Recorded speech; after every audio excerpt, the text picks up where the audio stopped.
Welcome to Holistic Wellness 24/7. In today's video, we explore the philosophical showdown that took place over the philosophers Nietzsche and Socrates and their relevance in 2025.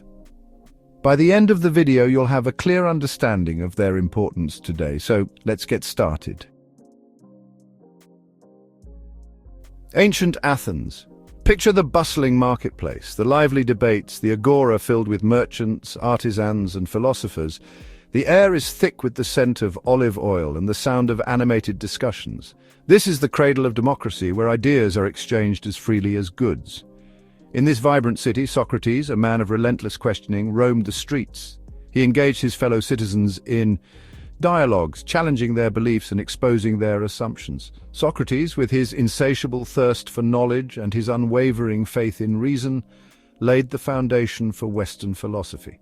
His method, known as the Socratic method, involved asking probing questions to stimulate critical thinking and illuminate ideas. He believed that through dialogue one could arrive at truth and wisdom. Socrates was not just a philosopher, he was a gadfly, a social critic who questioned the status quo and urged people to examine their lives. His legacy is a testament to the power of inquiry and the pursuit of truth. Socrates' approach was revolutionary. He did not write down his teachings. Instead, he believed in the power of spoken word and direct engagement. His dialogues, as recorded by his student Plato, reveal a man deeply committed to the pursuit of ethical living and the betterment of society.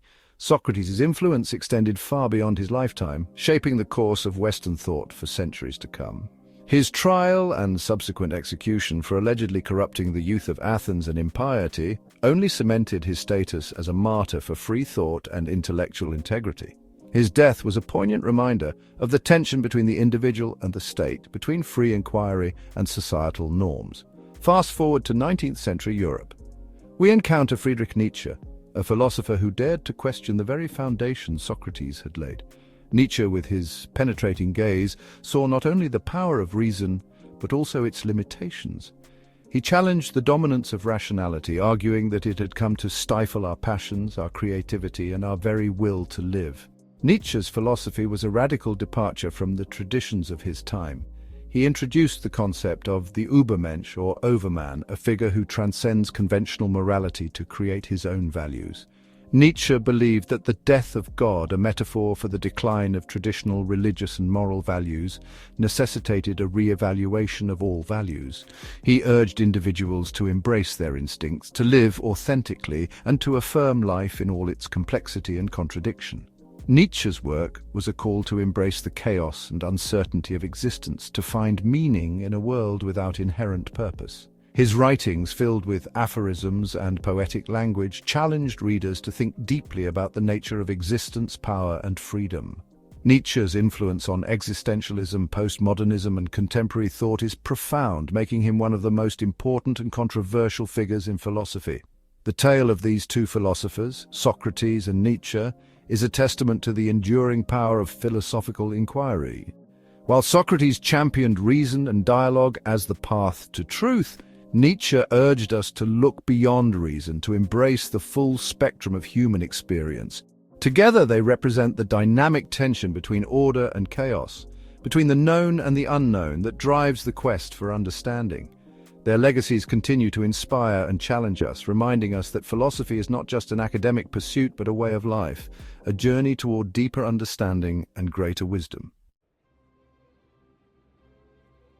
Socrates, often hailed as the father of Western philosophy, left no written works. Yet his influence echoes through the ages, primarily through the writings of his student Plato. Socrates' method, known as the Socratic method, centered around a simple yet powerful tool dialogue.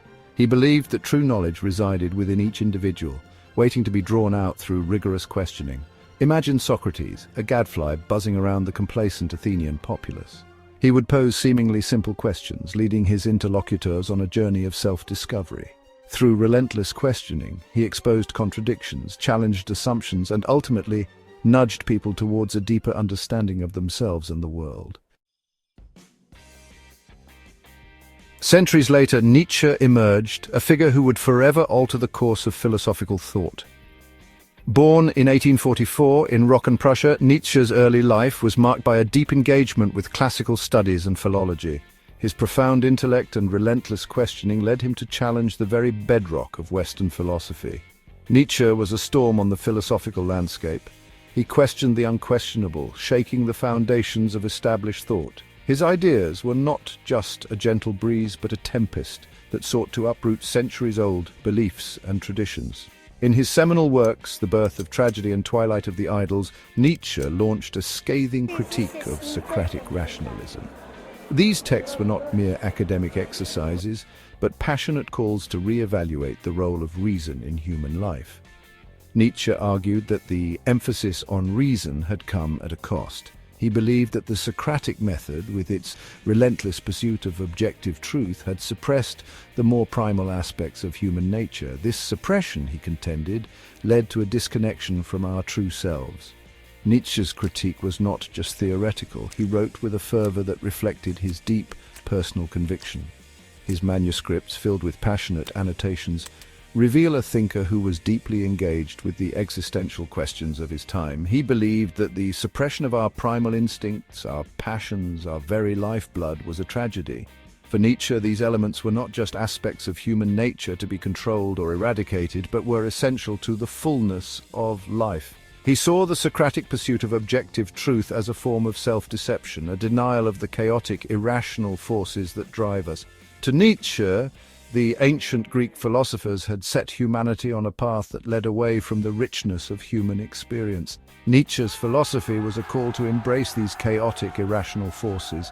He believed that true wisdom lay not in the suppression of these elements, but in their integration into our lives. The ancient Greek theatre, with its dramatic expressions of human emotion, served as a metaphor for this integration. For Nietzsche, life was not about finding absolute truths, but about embracing the fullness of human experience. This included the joys and sorrows, the rational and the irrational, the light and the dark. He saw life as a tapestry woven from all these threads, including its dark and irrational aspects. Nietzsche's vision was one of wholeness, where every aspect of human nature had its place. He urged us to look beyond the surface, to see the depth and complexity of our existence, and to embrace it fully. The will to power beyond good and evil. This section delves into one of the most profound and controversial aspects of Nietzsche's philosophy, exploring the depths of human ambition and the intrinsic drive that propels us forward. Central to Nietzsche's philosophy is the concept of the will to power. This idea is not merely about physical strength or dominance over others, but rather an inner force that compels individuals to strive for excellence, to push beyond their limits, and to continually seek self-improvement. He saw this will as the fundamental driving force of all living beings, a striving for growth, expansion, and self-overcoming. Nietzsche believed that every action, every thought, and every emotion is driven by this underlying will. It is the essence of life itself, manifesting in various forms from the simplest organisms to the most complex human behaviors. For Nietzsche, morality, truth, and even reason itself were not objective realities, but rather expressions of this will to power. He argued that what we consider to be moral or true is often a reflection of the dominant will of a particular time or culture. These concepts are fluid, changing as the balance of power shifts within societies. In this light, Socratic dialectics, with its emphasis on reason and logic, appeared to Nietzsche as a tool of the weak, a way to constrain and control the strong. He saw Socrates' method of questioning and debate as a means to undermine the natural instincts and the will to power of individuals, promoting a form of intellectual tyranny. He saw it as a symptom of societal decay, a sign that humanity had lost touch with its primal instincts and its will to power.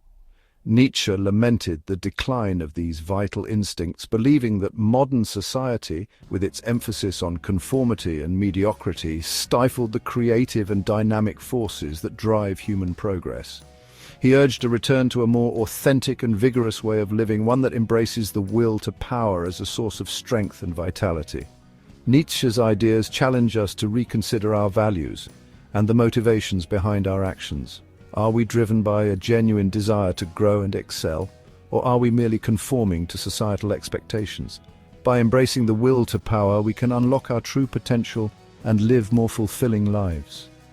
This philosophy encourages us to break free from the constraints of conventional morality and to forge our own paths, guided by our inner strength and ambition. Ultimately, Nietzsche's concept of the will to power is a call to action. It is an invitation to rise above mediocrity, to challenge ourselves, and to strive for greatness in all aspects of life. Whether in our personal endeavors, our professional pursuits, or our creative expressions, the will to power can serve as a powerful motivator, driving us to achieve our highest potential and to leave a lasting impact on the world. Reason versus passion, a false dichotomy. Socrates championed reason as the path to virtue and wisdom. Nietzsche, in contrast, celebrated the Dionysian spirit, the embrace of passion, instinct, and creative chaos. But is this a true dichotomy? Must we choose between the Apollonian and the Dionysian, between reason and passion? Perhaps Nietzsche's critique was not a rejection of reason itself, but rather a call for a more balanced approach. He recognized the power of reason, but also its limitations, urging us to embrace the fullness of our being, both rational and irrational. If you enjoyed this video, please subscribe for more content, and thanks for watching.